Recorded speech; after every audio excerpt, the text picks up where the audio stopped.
The last one. That's the last one.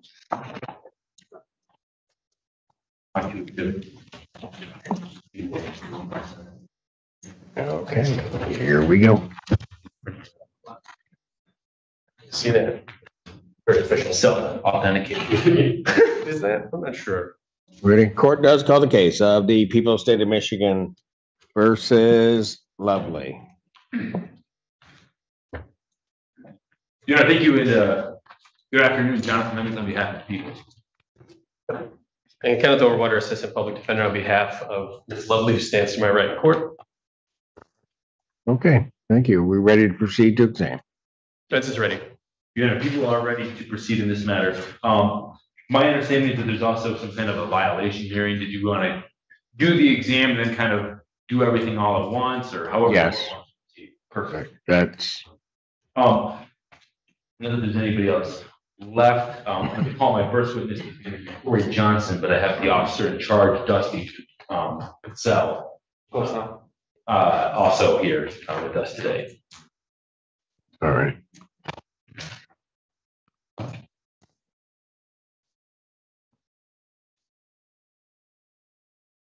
Sir, please come forward. Be sworn.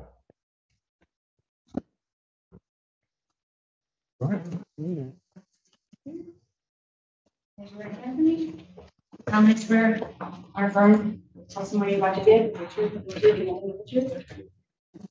Please, present the record. George, I think. All right, go. You may inquire. Yeah, thank you. And good morning, Mr. John, or good afternoon, Mr. Johnson. Thank you for being here today. Just to kind of get right into it. With the court's permission, there's a child involved here. I'm just gonna refer to it as the child so that I'm not putting his name. That is fine. And likewise, if defense could. Do you have a son? Yes, I do. Okay, and who is the mother of that child? Defendant. Okay, and just identify her. Okay, and is that somebody who you see here in the courtroom today? And how do you know Miss Lovely? She's an white.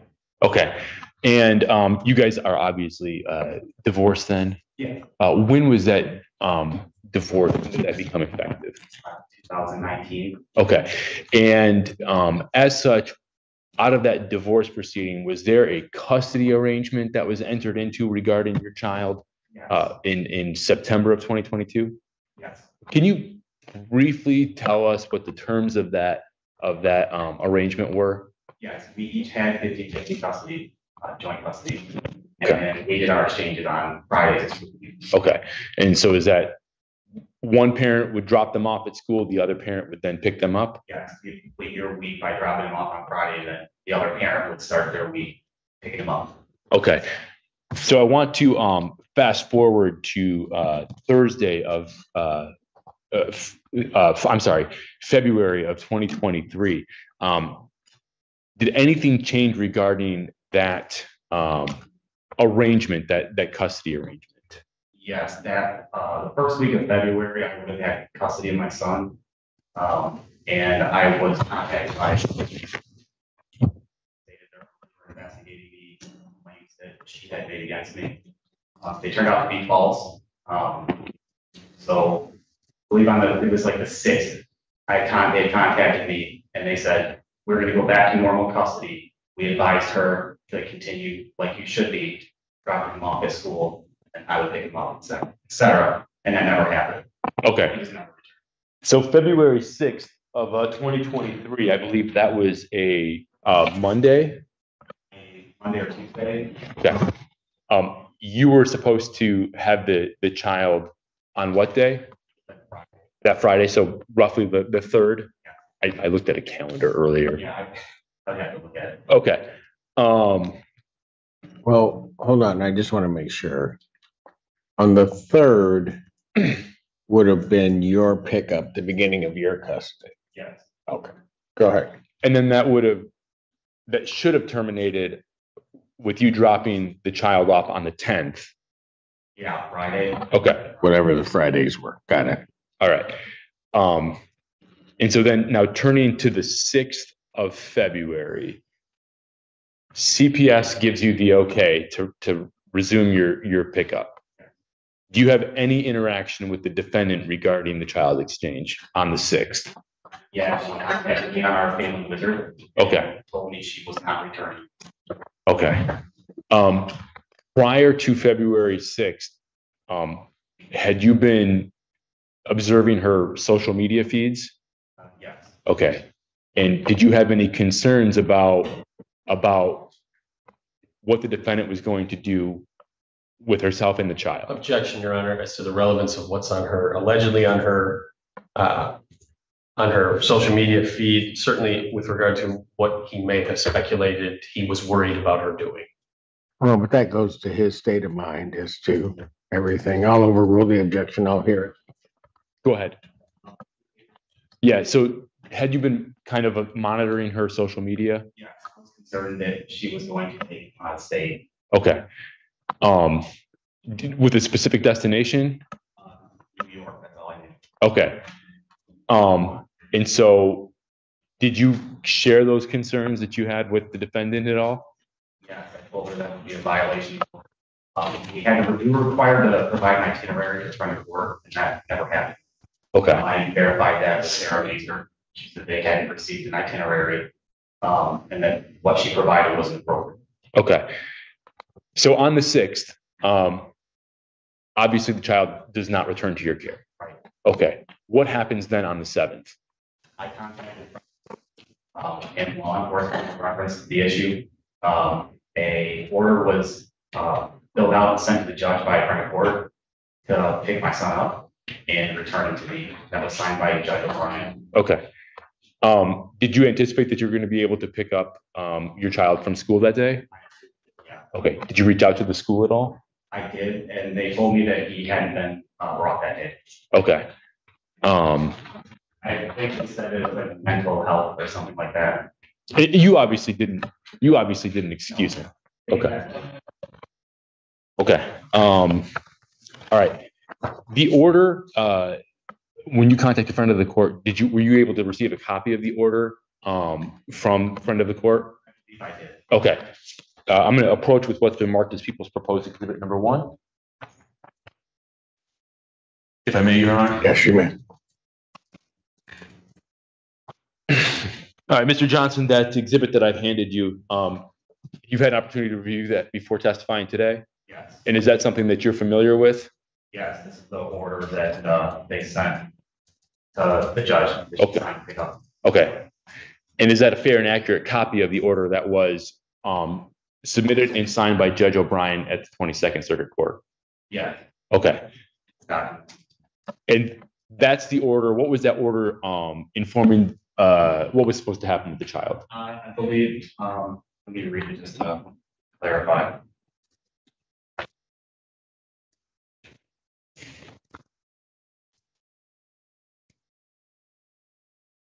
Says that she's supposed to return to me immediately and not leave the state of Michigan. Okay. Your Honor, unless there's any objection or voir dire on the issue, I'm going to move to admit people's proposed exhibit number 1. No objection for purposes of exam. Exhibit 1 is admitted. Did the court want to review that? Yeah, I'll say. Thank you. Thank you. Standard order. Okay. Go Thank ahead. you. So now turning your attention then, so that February 7th, that order gets signed. You said that you contacted police. What agency did you contact? I contacted Northfield Township, and I believe it was a detective that called me back. He called me back. Okay. I sent him that document that I had by email, and then he basically said because of the multi-jurisdictional thing that he was going to forward it to the state police. Okay. And as such, did you end up later that day speaking to Trooper Pitzel? Pitzel. I did. It rolls off the tongue. Pitzel. Okay. All right. And where did you speak to him at? Where did he come to your house? No, telephone conversation. Okay, you spoke to him over the phone. Did he? Well, you kind of explained the situation to him as best you could. Okay. All right.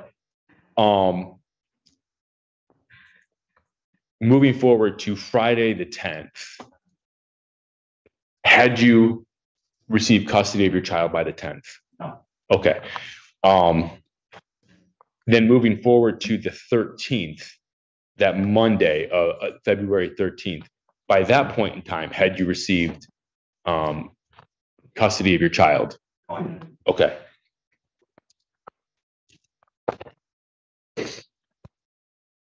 And it's your understanding that pursuant to the order, the child was supposed to remain in your care until further order of the court. Okay. All right. So then tell me what happens on the 14th of February. Had you on the 14th of February, so this is Tuesday, had you received custody of your child? Okay. So what did you do, or what happened in terms of that custody arrangement? And contacted front court and law enforcement and advised them that at that point she wasn't even in Michigan anymore. I Objection, Your Honor, foundation as to where she was. I can, if it, Well, he is, as I understand his statement, whether it's true or not, that's what he's indicating. So there may not be foundation for what it is, and the court will give it whatever weight I give that statement, but I'm going to overrule the objection. Go ahead. thank you. Go ahead. So I'm sorry, you reached out to friend of the court. You gave them some information. yes, What happened as a result of that information? they submitted another order to the judge. And this was for her, this was terminating her parental rights, and she had until the 24th. It's an ultimatum that she had to return them to front court by then. That was the latest, but it was to immediately do that. The 24th of February. Yes, sir. Thank you. And if I may approach with people's proposed exhibit number 2. The 14th. Yes, you may. Thank you. Mr. Johnson, you've been handed what's been marked as people's proposed exhibit number 2. We just talked about the court order, the document in front of you. Do you recognize that item? Yes. Likewise, did you have an opportunity to view that before testifying in court today? I have. Okay. And is that a fair and accurate copy of the order that was submitted and signed by Judge O'Brien on the 14th of February of this year? Yes, it was. Okay. And unless there's any objection or voir dire on the issue, I'm going to move to admit people's proposed exhibit number 2. No objection for exam purposes, Judge. Exhibit 2 is admitted. All right. So then this order gets signed without telling me what you spoke to. Had you been communicating back and forth with the trooper during this period of time? Okay. He advised the contact. Well, don't tell me what he told you. I just want to know if there was still that communication. Okay. Keep me updated on the status of it. And had you been communicating with the defendant at all, sending either via Family Wizard or otherwise? No, I sent her a message stating that I was contacting the authorities. She didn't return my child. Did she ever respond in any kind of way? Okay.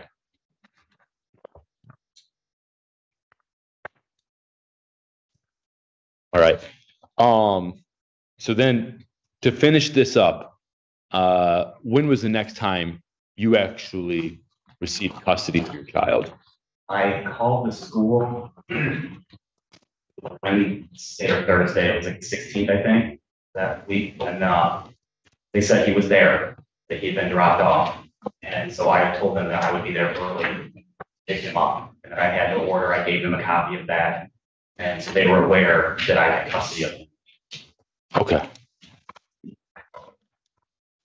right. And that was February, you believe, 16th of 2023, Thursday. Okay. And again, at that point in time, to the best of your knowledge, between February, well, I guess 6th and February 24th. So this is after communicating with CPS to I'm sorry, February 16th. It was the defendant that was the only barrier between you and having custody of your child? Okay. There was no communication that he was missing or anything to that extent. And in fact, had you spoken to your son during that intervening period of time? Not allowed to have a phone call with him, just the one. Okay. You had one phone conversation with him? You recognized his voice? Okay. All right. And I guess, how old is your child? Okay. So he doesn't He may, I guess, but does he have a phone? Okay. So when you spoke to him, Yes. how did you get in contact with him? We are required to call each other's cell phone. Okay. So I call her Alante cell phone. Okay. And so you called the defendant's cell phone and you were able to speak to the son. Yeah. Okay. Thank you. Your Honor, with that, I don't have any other questions for this witness. All right. Before you begin cross-examination, I just want to clarify one thing. The first order, sir, that was signed on by Judge O'Brien on the 7th,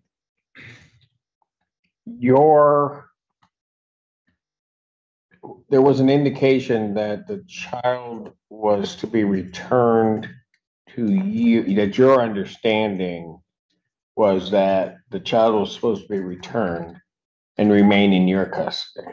Yeah. As I'm reading this, Go back to 50-50, our regular agreement. okay, I think that's fair. And if I'm counting out the dates, had the child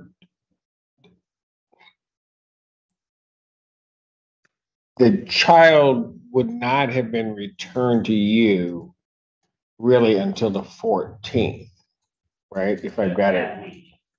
I was supposed to have him that first week of the 3rd. Correct. So you would have the 3rd basically through the 9th. Yeah. Right? Then the defendant would have the 10th through the 13th. And then your next time would have been the 14th and beyond. The 17th. Or the 7th. Yeah. Whatever that Friday would have been. Yes, the 17th and beyond, I guess. Yeah. So I guess, okay, so here's what I'm trying to figure out. I'm looking at this order and I'll let you see it again, the order of February 7th. And it indicates that they're ordered to immediately return the minor child to defendant's father custody care and so on. Had that order been effectuated on the 7th, you would have then had the child from the 7th to what, the 10th? Yeah. Okay. And that's what didn't happen. Okay. I didn't get him on the 3rd. I didn't have him. He was never returned. I never got him that week at all. Right. Yeah. So, but what I'm saying is the time, I don't know really what I'm saying. What I'm indicating is you didn't get the child on the 3rd. The order to return the child to you signed the 7th. But if everything were to go back, really, there's like 3 days from the time of the order that it didn't happen. I mean, from the time of these orders, right? 3 or 4 days. Okay. The week then of, well, let me just stop there for a moment. Because one of the questions the prosecutor asked you then is, on that order, that the child was to remain in your custody. That's not quite correct. On the 7th, is that right? I believe she's supposed to be returned to me so we can continue our parenting time. Okay, so, okay, that's something different. That's what I'm trying to figure out. On the 7th, the judge is ordering that the child be returned to you as though this interruption had not occurred. And then it would go back to the normal schedule, right? So from the 10th to the 17th, the defendant would have had primary possession of the child at that point, not really custody, but possession. Yeah. What interrupts that, though, is then the order of the 14th, which then says, and this may have, I just want to be clear on it because it may be what you were talking about, the 14th order. That order doesn't, as I'm reading it, isn't now referencing the parenting time. That order is saying this child goes to the father. That's it until the court says otherwise. Is that your understanding? Yes. That's Okay. That, pardon? That's how Frank explained it to me as well. I probably did a better job though, right? You did. Okay, thank you. All right. Thank you. No, it's okay. All right. Cross-examination. Judge, if I could just have a moment. Yeah.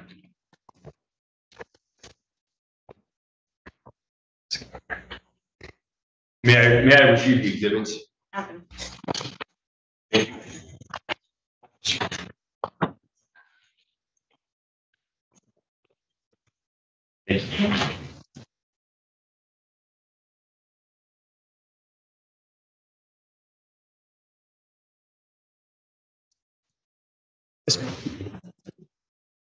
Mr. Johnson, are you currently employed?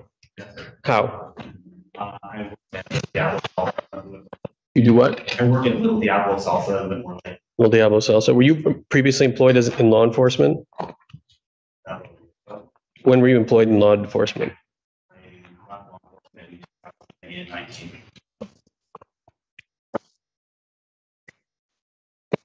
How long were you in law enforcement prior to that? Your Honor, I guess I'm going to object to the relevance of the question.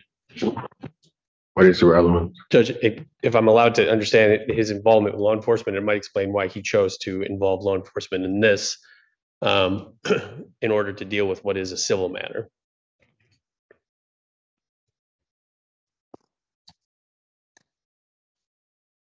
I don't know.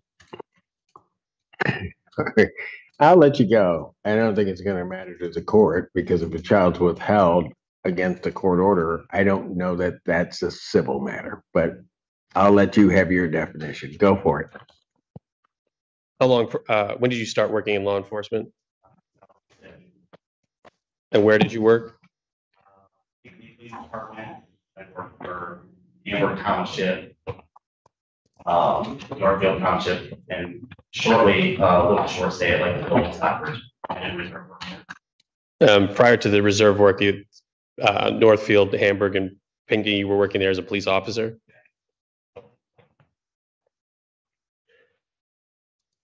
Would you describe this, the child custody arrangement in the course of your divorce as contentious? Somewhat, yeah.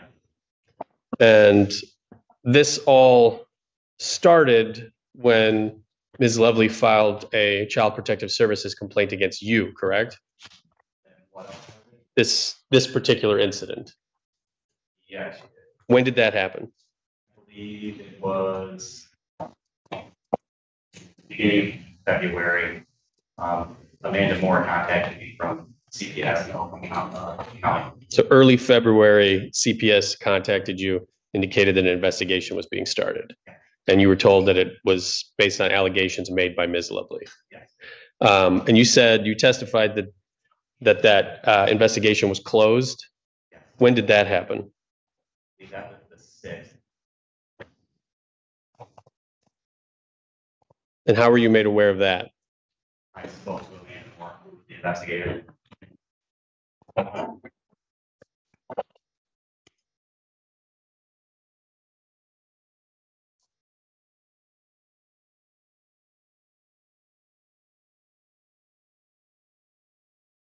On February 6th or February 7th, you said you contacted a friend of the court.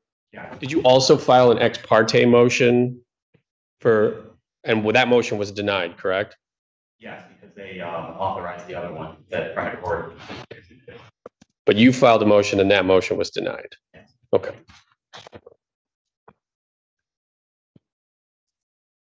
An ex parte motion. What? That was an ex parte motion to compel your parenting time, correct? Judge, I have no further questions. I don't have any redirect. All right. You may step down. Thank you.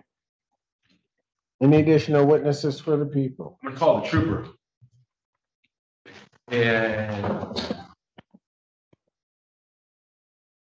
Sir, please come forward to be sworn.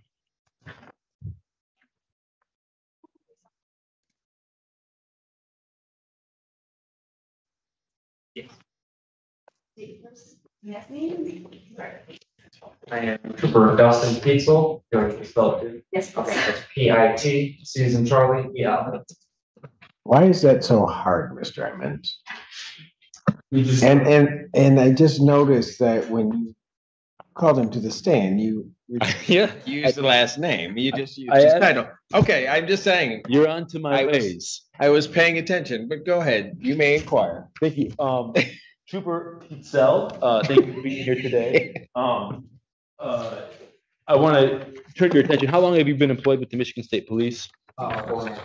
Thank you.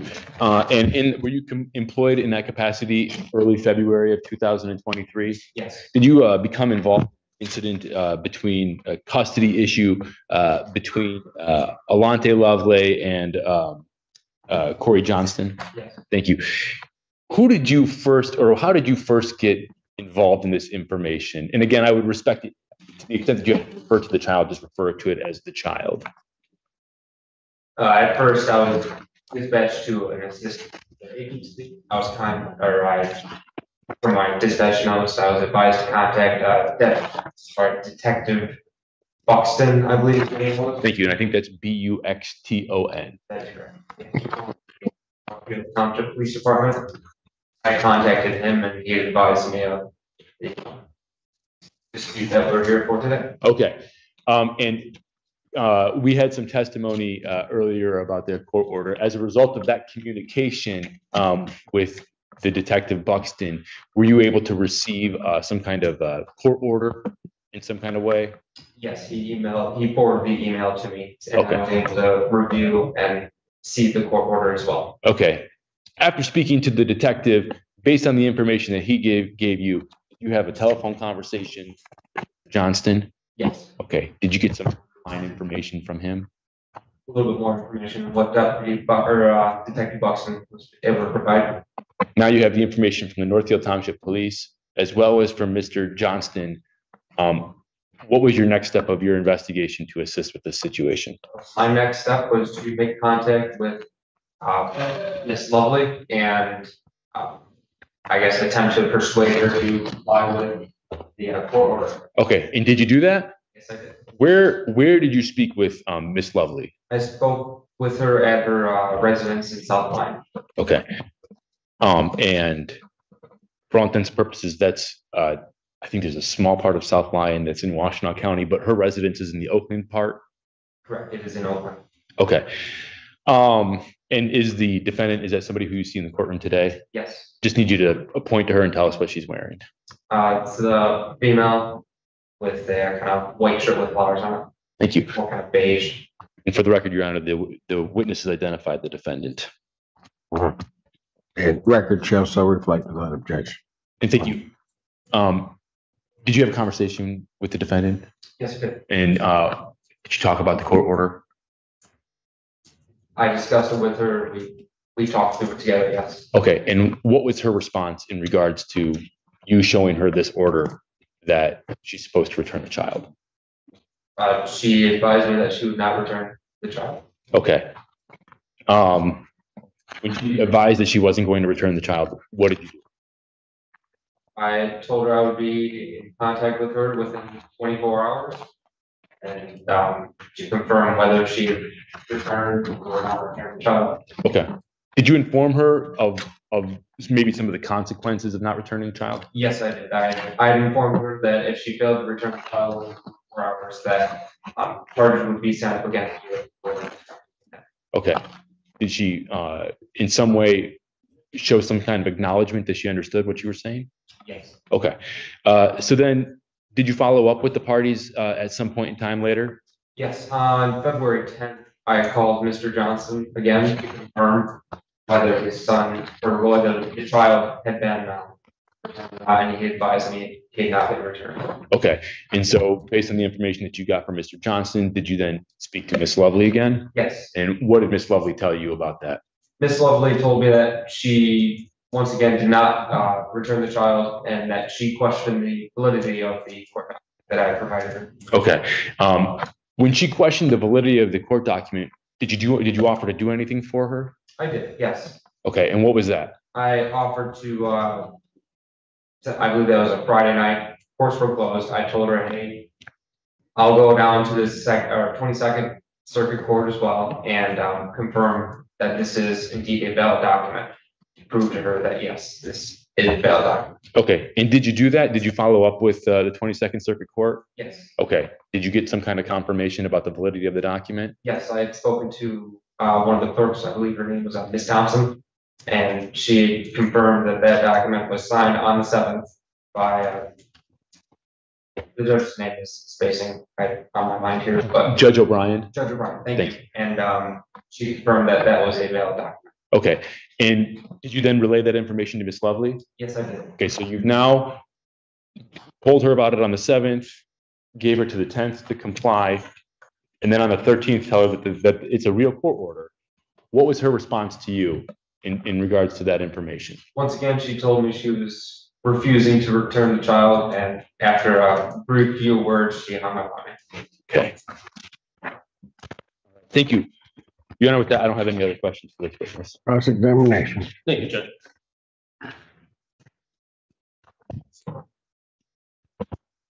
Trooper, in the 4.5 years that you've worked for the state police, is this a common thing, common part of your duties? I'm sorry, what do you mean as in? I guess is Are you? serving orders for child custody, is that a common part of your duties? In my 4.5 years, this is the first time I've had to do it. The only time you've ever had to do it is in this case, Yes. so it's unusual. And you indicated that you spoke, well, I guess let me circle back. You received the order from Detective Buxton, correct? Yes. And where did Detective Buxton get it from? And he advised me that he received it from Mr. Johnson. From Mr. Johnston. Yes. So Detective Buxton didn't get it directly from the court either, Unless he actually, to your knowledge. to my knowledge. Okay. So, you then told, as you indicated, you met with Ms. Lovely and you told her about the order, and she indicated that she had doubts about its authenticity, correct? Yes. And you testified already, but that she told you that a motion had to that effect had been denied, correct? Yes. Right. So she asked you to independently verify that that was accurate, and you agreed to do that. Yes. And you told her that you would do that. Yes. Okay. And then by the time you were able to do that was September 10th, correct? To To verify the document was authentic. the 13th, she didn't. February, excuse me, February, not September. She requested on the 10th for me to verify the document, not on the 7th. Okay, so you agreed to do it on the 10th, Correct. and then you verified it on the 13th. Correct. 10th was Friday night, courts were closed. Right. The 13th would have been the earliest. That was Monday morning. So she had indicated, when did she indicate to you that she was concerned about the veracity of the document? On the 10th. She didn't tell you that on the 7th? I do believe she probably did indicate it on the 7th. Okay. I don't recall. Okay, so things she told you on the 7th, she certainly told you about the CPS investigation on the 7th. Yes, she did. Okay. Judge, if I could just have a moment. You can.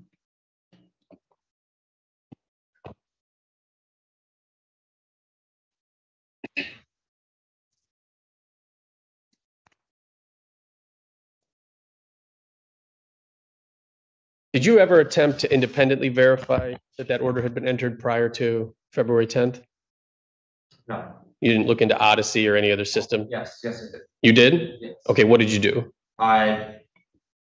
It's not really a system I'm familiar with, Mhm. so I attempted to look through the online court system to see if any of that documentation or through the family court system, Mhm. to see if that order had been posted within it, and I did not see it in it. And when did you do that?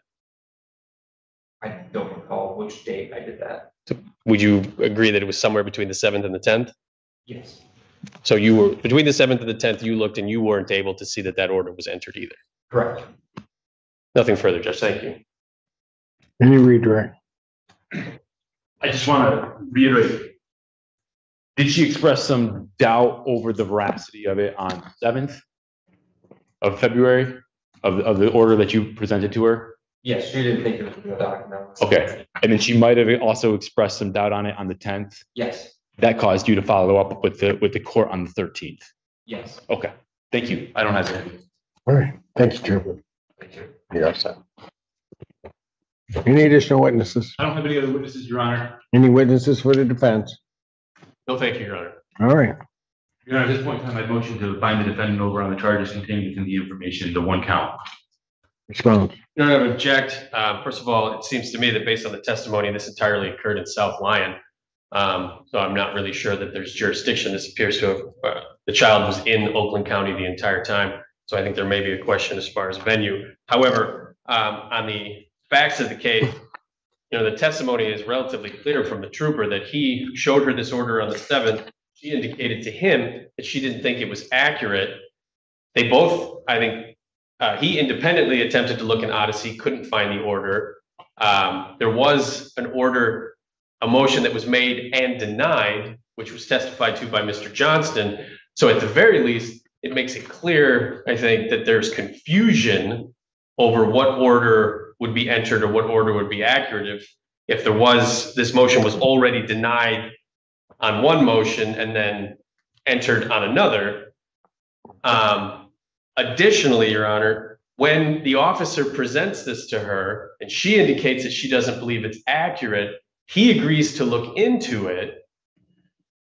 Just a reasonable person would interpret that the officer is considering that possibility and is looking into it. If the officer is looking in to determine whether or not the document is accurate or true, it's reasonable for a person not to follow it until they're told that it is. Or that they go and determine that themselves. And she hasn't testified that she attempted to do that yet. However, need to prove that she attempted to do that, and it wouldn't have done any good because the officer already indicated that order was not in the system yet. Or that he couldn't find it.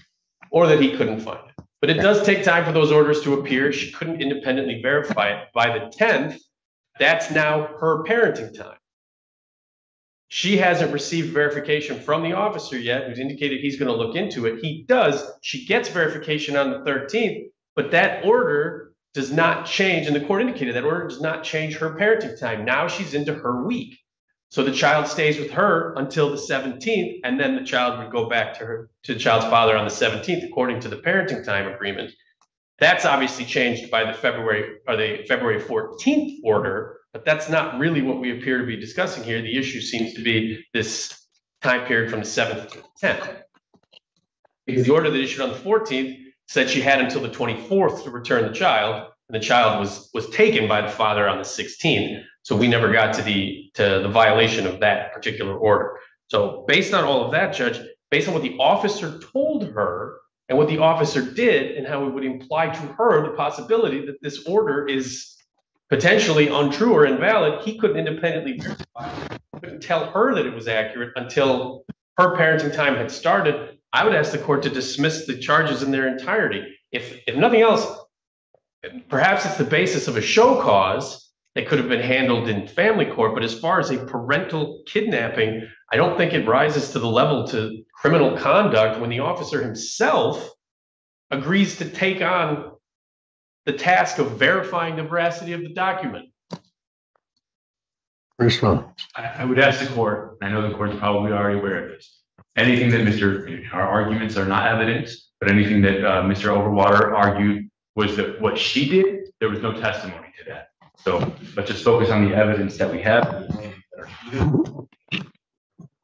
Take or retain for more than 24 hours the child with the intent to detain and conceal the child from the child's other parent. What do we have? On the 6th, CPS says that Mr. Johnson testified, CPS indicates that child custody is to resume as normal. At the 7th, he's supposed to pick the kid up from school. The child does not go to school that day. That prompts Mr. Johnson to then turn his investigation both to the police as well as friend of the court. He's able to get this order. He talks with the trooper. Trooper turns around, talks to mom. At that point in time, mom is on notice. She says, I'm not returning the child. I don't believe that's real. Fast forward to the 10th. He tells her, you have 24 hours to do this, or you could be looking at charges. She rolls those dice. She says, well, I'm throwing it. The 10th, nothing changes. Custody has not changed. Mr. Johnson testifies he has not received his kid, his child, in those intervening days. Trooper Pitzel goes back on the 10th, says, hey, what's the deal with this order? She says, I don't believe it's real. I'm not giving the kid back. He verifies it on the 13th at her request, verifies that it was in fact real.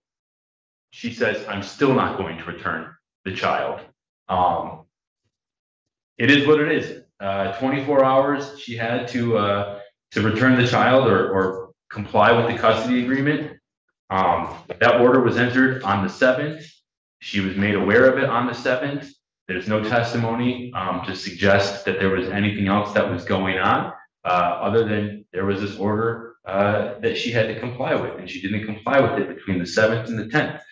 So for that, Your Honor, as the court knows, this is an order out of our circuit court that gives us court venue and jurisdiction. That's where the order arises out of. That's where the underlying custody agreement comes out of, this court, giving this court jurisdiction over this matter. Therefore, I would ask the court to bind the defendant over on the charges contained in the information. There may be two bases for certainly venue and jurisdiction of this court. The one that's brought up by the prosecutor, so I can dispose of that.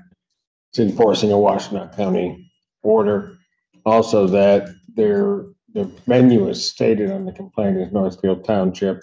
There's going to be the 1 mile, certainly, or any conduct that occurs within that. So the court does believe it has jurisdiction and the venue is proper here. As with respect to the elements of this offense and when it occurred,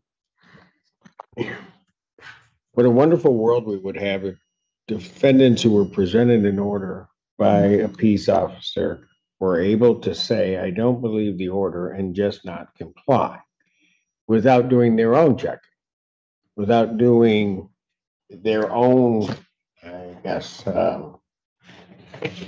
footwork on it. Certainly, officers may assist in that, but once presented with the order, it is the person who is subject to that order's obligation to follow it, check it, verify it, and make sure they're in compliance with it. This defendant didn't do that. She just said, I don't believe this order, and then left it to everybody else. What is also clear from the testimony is that the parental father knows that it's his time and he has that order. He follows all lawful means to obtain the order. The order gets served on the defendant. The defendant says she doesn't believe it. The trooper told her she had 24 hours to comply with the order. She didn't. The question then becomes, well, and that's going to be from the period really from the 8th, because of the 24-hour period, to the 10th, that she did not comply with the order. And that in and of itself constitutes that offense. I think it may be a question of fact for the jury as to what the February 17th order means in terms of it going back, because there are different interpretations. One interpretation of that order, on the face of that order, one interpretation is, if you've interfered with my custody, then I basically take your week. So I still do the off and on, but now the weeks are reversed. That's one way to interpret that order, because it's just week on, week off.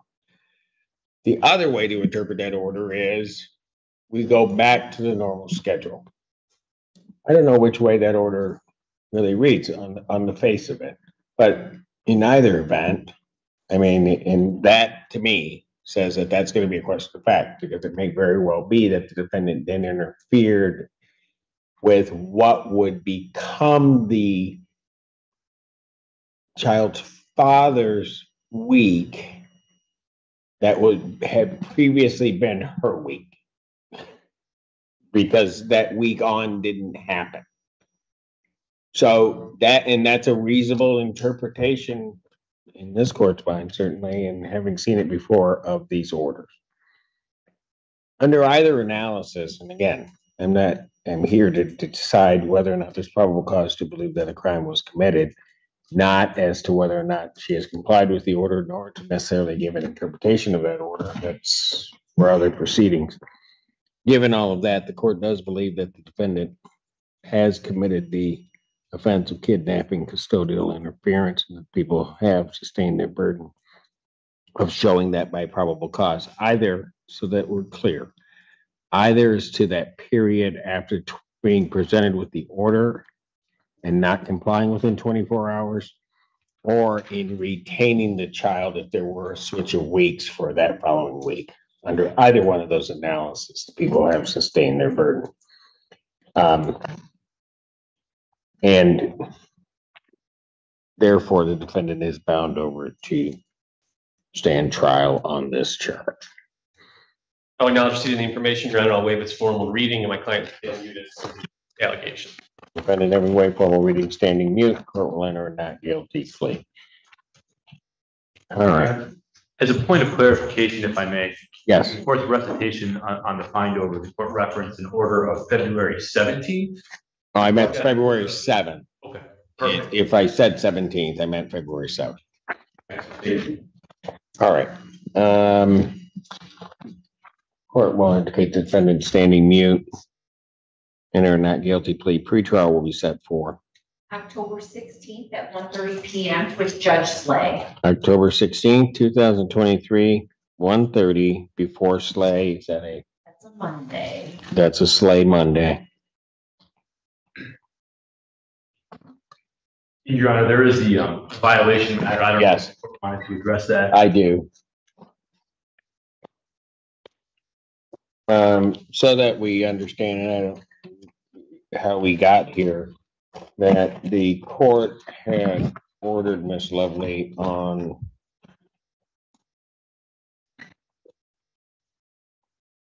July 27th that there was to be no posting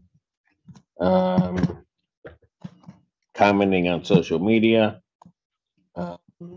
regarding this circumstance, or particularly the child, or anything having to do with this. All social media that she had previously posted regarding this case was to be removed, and that the court was very specific that it included anything to do with the child directly or indirectly. That was on July 27th. We returned for a hearing August 17th.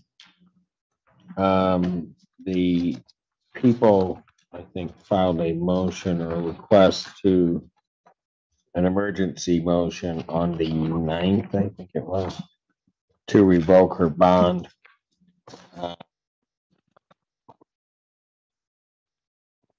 At that time, the court reviewed it. There was a partial hearing on that. Well, there wasn't really a hearing on that date when she came back on the 17th.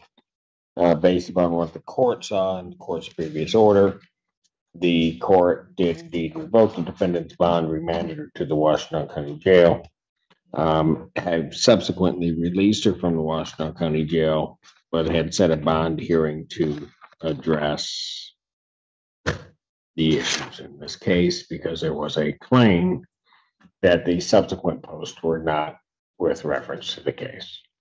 And that's where we are. And I believe that subsequent post was something about a stalker, and then she referenced that, or at least the indication was that was in reference to a landlord or some kind of landlord-tenant dispute.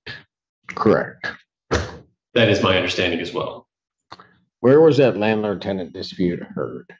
And what was the name of the landlord? Her name is Emily Knox. The landlord tenant dispute was at Water Edge Apartments. Where was the case heard? There was no landlord tenant case. We just had a eviction case coming from the property management. But there has been police report filed for different disputes. So previous property manager was not.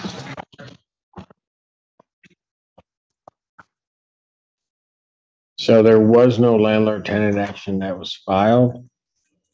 Not through the courts. There was a police report. Police has been called. That's made and only from the associated with the police. That we had to become our eviction through Water's Edge because of the situation with the old property manager. All right, and that's been taken care of.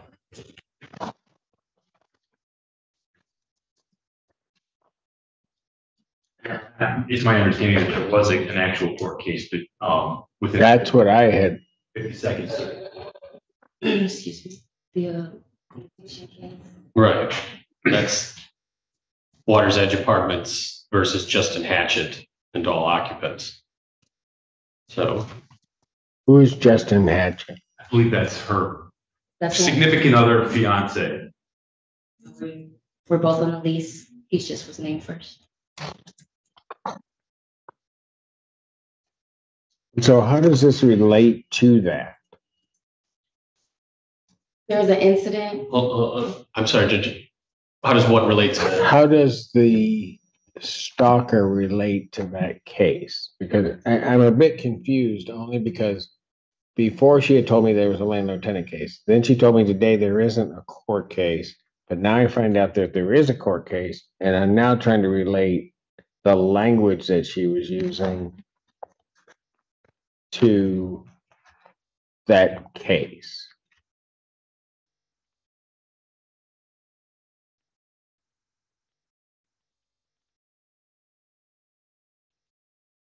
Well, my client indicates, judges, that she was being harassed and stalked by the former property manager. What was the name? Amberly Knox. Amberly Knott. And that's the person to whom she was referring when she made that post. There is an email addressed to Ms. or it's to email purporting to be to Amberly. I don't know if that's been tendered, but.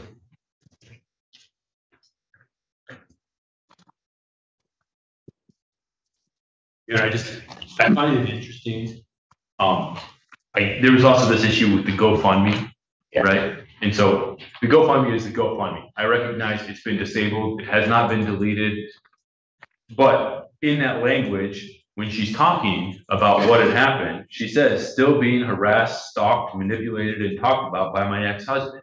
So she's referencing that same language that comes in, what was it? In that post from, I think, July 27th, which that apparently happens to coincide with one of our dates here. Yes. So it's just too convenient.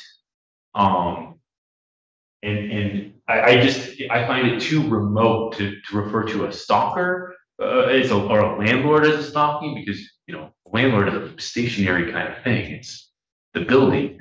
So it's just strange, and it seems too remote.